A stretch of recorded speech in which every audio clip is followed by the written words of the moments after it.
Chapter 11. Celestial Perturbations. Xicadian 110 stood in a field of stars. With Exynos Prime at its current origin, and with a nominated radius of 25 light-years condensed down to just a few meters, the galaxy suddenly felt like a far more comprehensible place. Even as an accomplished astrophysicist, the scale of the cosmos still greatly baffled and disturbed him. It was one thing to say the numbers, but it was something else entirely to truly understand what they meant within the framework of his own perception of reality. Evolution had simply not equipped him to deal with such mind-numbingly large distances. The rather obvious solution, of course, was to scale the structures of the cosmos down until it all started to make sense again.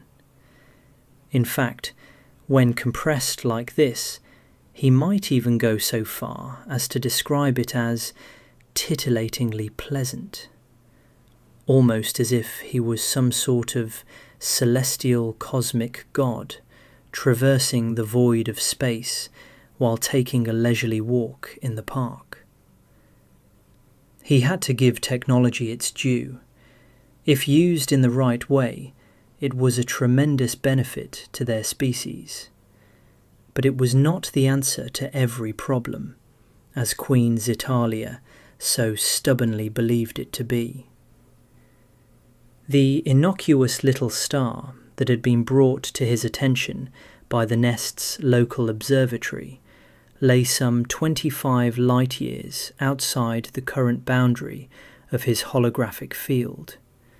So it was with a building sense of anticipation that he set off at a steady pace towards his destination. Moving through the cosmic web like this truly did make him feel like a celestial god. And, in a certain sense, who was to say he wasn't? At least inasmuch as he might yet just turn out to be the saviour of their nest. That he had now seemingly been presented with a legitimate opportunity to at last step out of the shadow of that accursed Xicadian 97 was more than enough to set his hearts racing.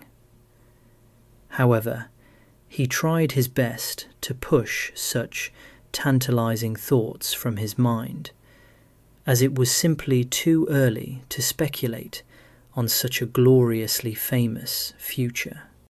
After a handful of joyous seconds, treading the cosmos like a giant celestial spider, his new point of origin now locked onto his primary target, a diminutive red dwarf. He paused briefly to savour the moment, and then altered the holographic scaling such that the star now dominated the projection. A small rocky planet could now be clearly observed orbiting around this seemingly innocuous little star. While this predictive, digitized rendering almost certainly bore little or no resemblance to the real thing, it was hard not to feel just a little bit deflated. Xicadian Mark II, this most certainly was not. He really had all his work laid out in front of him if he wanted to get this latest discovery past Queen Xitalia, even in a best-case scenario. Well, negative visceral reactions aside, it was still more than worthy of much closer and detailed analysis. A promising perturbation of an M-type star, very fortuitously recorded by the nest's own terrestrial observatory, wasn't exactly an everyday event.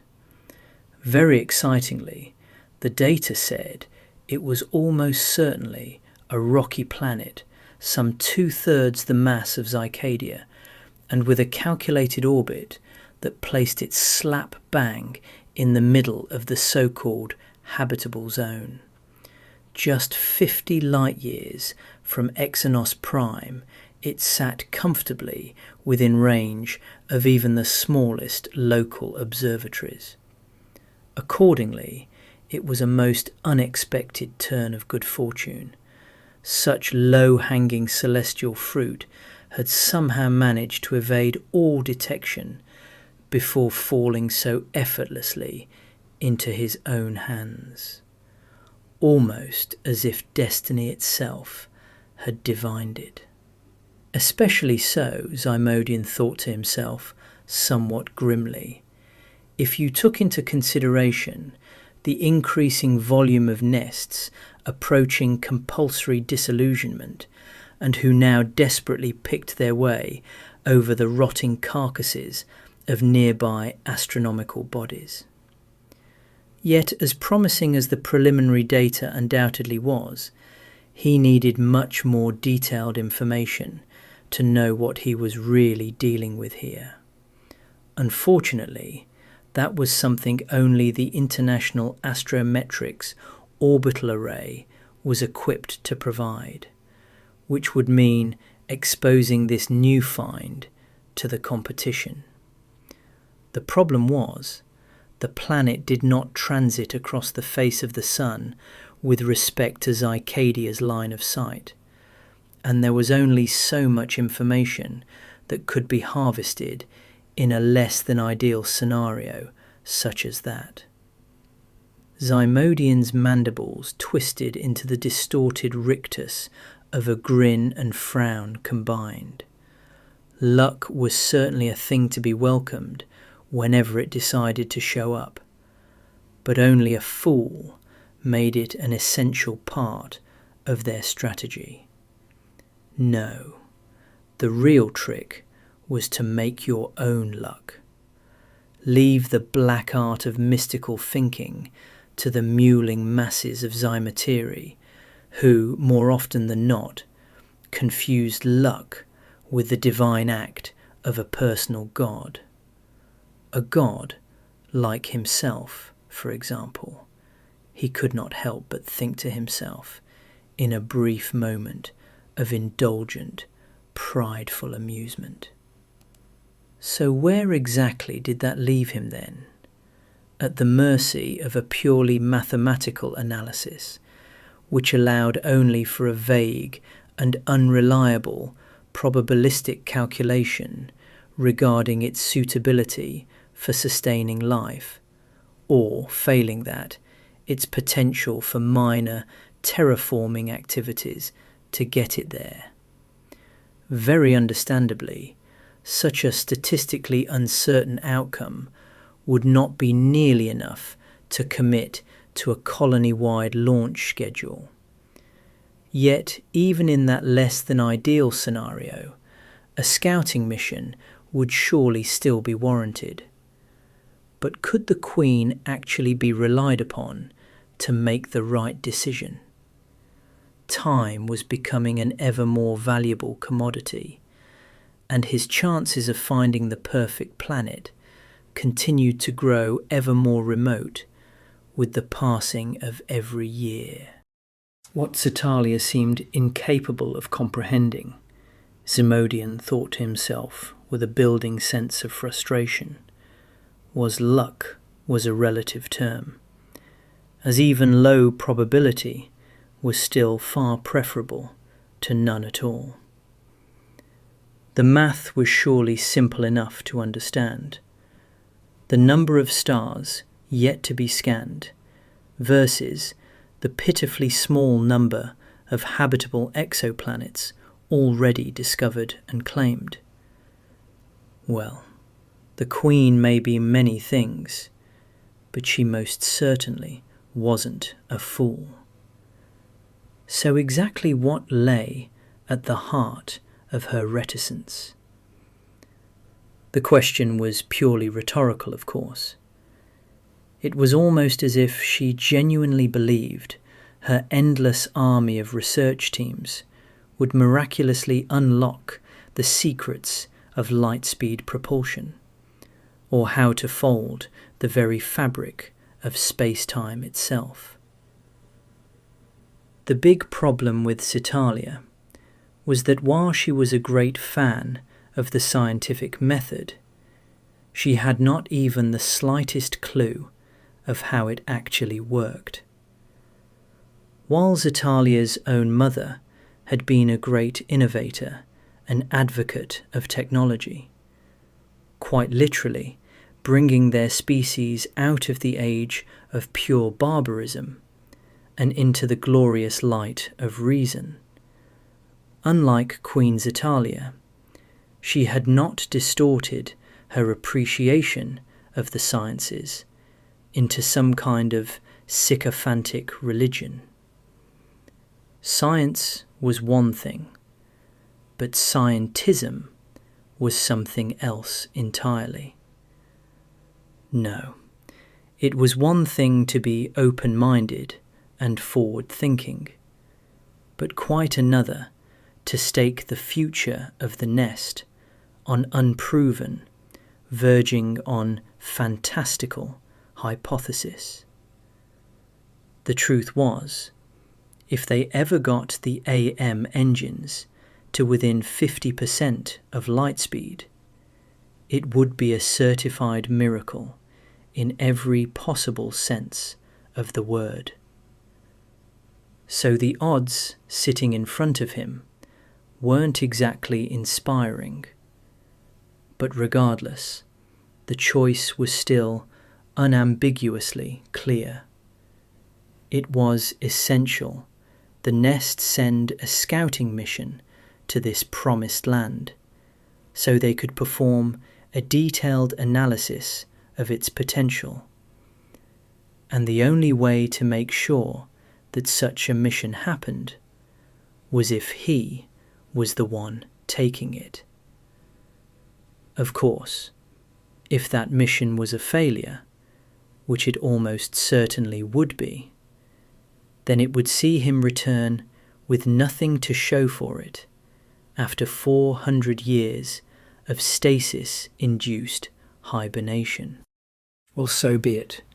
Far better he roll the dice now than die of old age on Xycadia some 300 years prior, rueing the day he failed to grasp hold of his one single opportunity for greatness.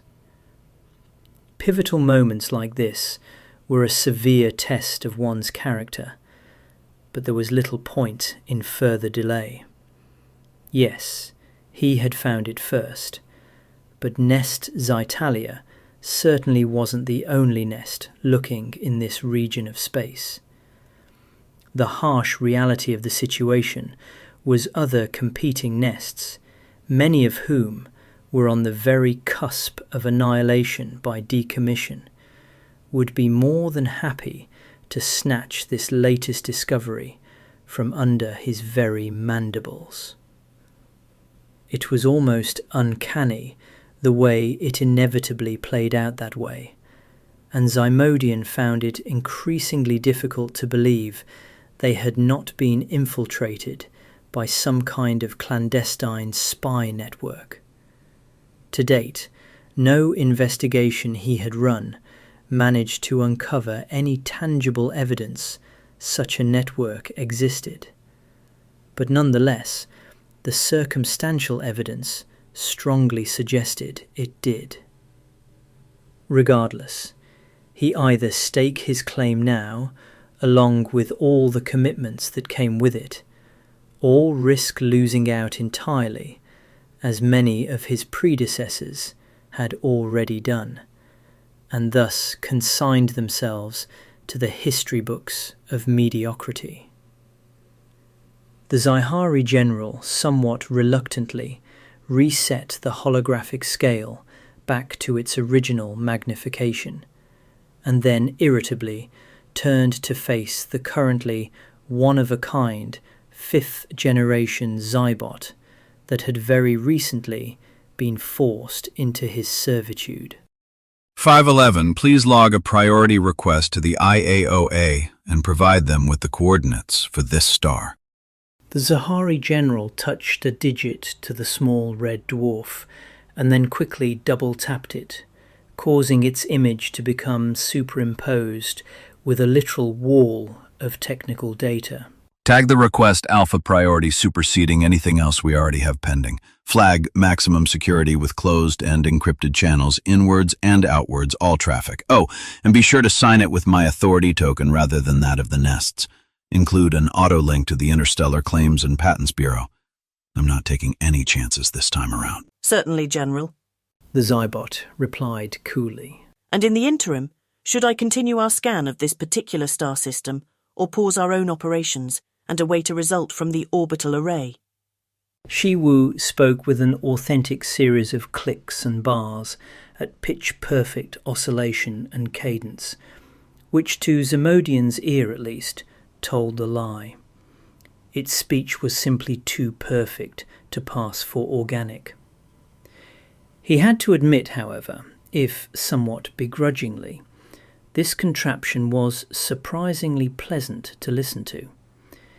It was certainly a far cry from the previous generation, which in his opinion had always sounded more like angry antique mechanical keyboards than an authentically believable rendition of their natively spoken language, Xisonics. Keep scanning and up resource allocation in 90%. No, let's make that 95. And yes, I know. If you get any complaints, just point them in my direction. I'll sort it all out like always. The reality is we can't be sure how promptly the orbital will service our request. Maybe I'm just being paranoid, but I swear on Xicadia, Samanthia really does seem to have it in for us. Besides, they may well have a large backlog to deal with, which will, of course, slow things down considerably. Ximodian absent-mindedly raised one of his forelimbs towards the head of the Zybot and cupped his hand around one of its optical receivers. He began pulling on the mechanical eyeball experimentally, as if to test how securely it was fitted to the shiny, metallic chassis that housed it.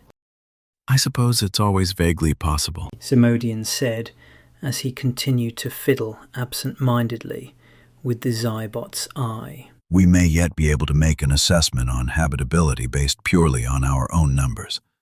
So let's just keep pushing, and who knows, we might get lucky. The five-brained Shihari general, returning his focus back to the here and now, started to pull and twist on the eyeball more aggressively. Would you please stop doing that, General? My autonomic anti-tamper defense systems might trigger, potentially causing you very serious injury in the process.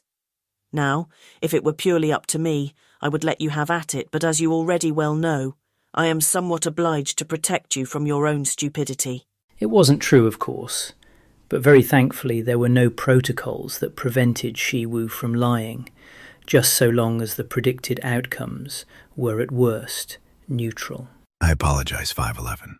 Did you say something? Ximodian's hand slid away from the Zybot's eyeball, while his mandibles twitched erratically with the intricate plotting that currently consumed and preoccupied his thoughts. We live in uncertain times, 511. But for better or worse, I apparently now have you, and perhaps much more importantly, those 11 quantum brains of yours to tilt the odds in my favor. Queen Xitalia, in all her timeless wisdom, firmly believes artificial intelligence is the magic bullet that will solve all our problems, and despite my strong reservations, has invested a literal super nest's worth of resources into you. So if you are even half as smart as they say you are, I would have to imagine that you are highly motivated, I think is the term we are looking for here, to prove your worth and avoid being repurposed into a waste recycling unit, which, believe me, is exactly what the Queen will do to you if you fail to deliver on your promise. The general now peered quizzically into the optical receptacle he had been playing with just moments prior. Just out of curiosity, are these mechanical eyes of yours user-serviceable? What I'm trying to say is, can you simply replace them like a light bulb if one of them breaks down, or do you have to go under the metaphorical knife, so to speak? They are not just receivers, General, Shiwu replied patiently. They can also emit photonic bursts all the way up to X-ray frequencies, meaning I can actually see inside your shell, If, for example, I grow tired of looking at the smug expression on your face. The general took on an expression of mock outrage. Well, I'll have to get that seen to then, won't I? Xicadian glared performatively for a brief moment and then burst out laughing. Oh, lighten up a little, will you, 511? Can't you tell that I'm just messing with you? Fifth generation or not, you Xibots really are almost too easy to fuck with. Xicadian gave Siwu a hearty slap, but received a sharp electrical shock for his trouble. He stared at his hand with a look of utter disbelief before turning an accusatory gaze upon the Xibot. Are you even being serious right now? This is the perfect opportunity for you to finally start flexing those quantum brains of yours and prove you weren't just a giant waste of everyone's time and effort. The Xihari general placed his hand very cautiously back onto the Xibot's metallic shell. But let me spell it out for you, my naive little calculator on legs. In the competition for a new home planet, when opportunity presents itself, you have to be courageous enough to roll the dice. And I'm not about to leave it to the Queen to do the right thing. History is littered with the tombstones of my forebears, all of whom did exactly that, and look where that got them. No, I'm not going down without even playing my hand, especially not now that I have you to watch my back. And you will watch my back, won't you, 511? The Xibot glanced theatrically at the hand resting upon its carapace. It briefly considered delivering a higher voltage electric shock right at the boundary of what the protocols would allow, but quickly thought the better of it. There was little or nothing to be gained by further provoking this imbecile, who somehow thought it was actually a good idea to reveal his general skepticism of artificial intelligence to a Xibot. Ziwu now stared implacably into the eyes of the Xihari general. I'll watch your back, front, side, top and bottom, if you really think that my doing so will somehow improve the odds of this planet being more than yet just another barren and lifeless chunk of rock. In fact, I was so enthralled with your self-congratulatory pep talk that I went ahead and lodged your request to the IAOA, while you were still right in the middle of your revealingly invidious little speech. So rest assured, General, your hand has been well and truly played. So much for avoiding ill-advised provocation, Jiwu thought regretfully to itself. The general's hand slid wordlessly away from the Xibot's chassis, and the temperature in the room seemed to plummet precipitously. You know, 511, there was a time when speaking to a Xihari general like that would have got you killed on the spot. Now here I am having to put up with it from a machine. So how about this then? If you do right by me, then I promise you your loyalty will not go unrewarded. However, if you decide to take advantage of my generosity and attempt to cross or betray me, then that conversion into a waste recycling unit lies just one small memo away. Now then, are we in a slightly more copacetic frame of mind, or would you prefer to get started with your new career as Xicadia's most expensive garbage collector? Not that I have anything against garbage collectors, but I think I am somewhat obliged to remain your humble servant. And the fact that the Queen explicitly instructed me to do so has absolutely nothing to do with my decision. Well, if nothing else, it's good to see that you at least know how to respect authority, Xicadian replied coldly. But speaking of the Queen, please send Zitalia a priority communication to let her know that her favorite Xihari general has just found her a shiny new planet to call home. Don't you think that is just a little bit, perhaps, premature? Well, of course it is. But the Queen appreciates optimism. Really, 511, I think you need to spend a little more time studying the intricacies of complex Xicadian social interactions. Perhaps if you worked a little harder at exercising those machine learning algorithms of yours, you might even become something I actually enjoy talking to. Who knows? Anything's possible, I suppose. With a determined look of finality etched into his face, Ximodian shut the holographic display down and then let out a long, fatalistic sigh. Well, anyway, I guess there's no going back now. 5:11. I'm about to head down to the Zihari Lounge to get something to eat. Why don't you come with? I can get you in as a +1. You won't be allowed to sit at the tables, of course, but I'm going to propose that you find yourself a nice, inconspicuous little corner to park yourself in. That way, you can hopefully learn a thing or two about what civil Xicadian conversation actually sounds like. Really? You mean so that I can watch you stuff factory-farmed reconstituted bloodworms down your prefrontal orifice? As much as I hate missing out on an opportunity to further my education, I think I'll have to politely decline, and instead catch up on the mind-numbingly boring, yet somehow still vastly preferable, latest batch of extrasolar newscasts. Ximodian gave the shybot a disappointed glare. Just as Scylla had warned him, this one really was far too smart to be manipulated by either baseless promises or toothless threats.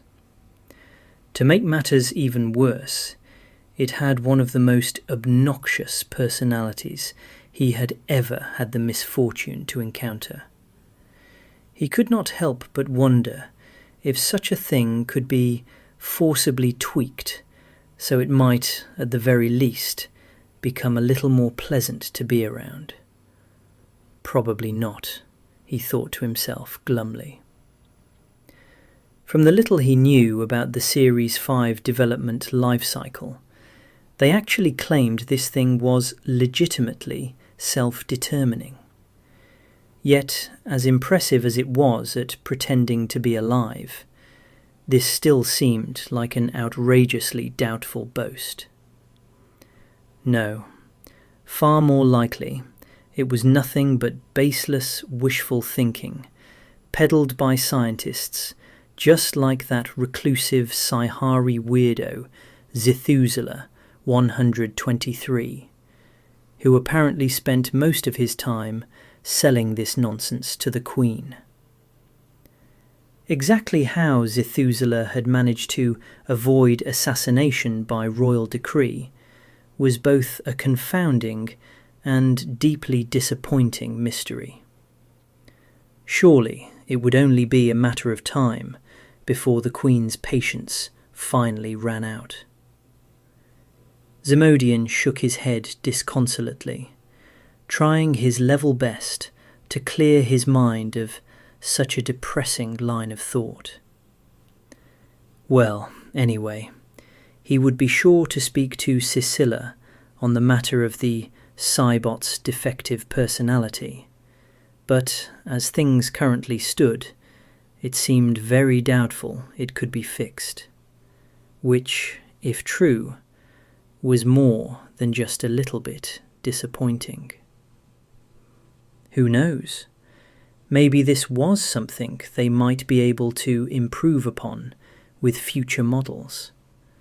But until then, it would very much seem that this was what he was stuck with. The general stared with cold contempt at the motionless Cybot standing in front of him. All right, 511.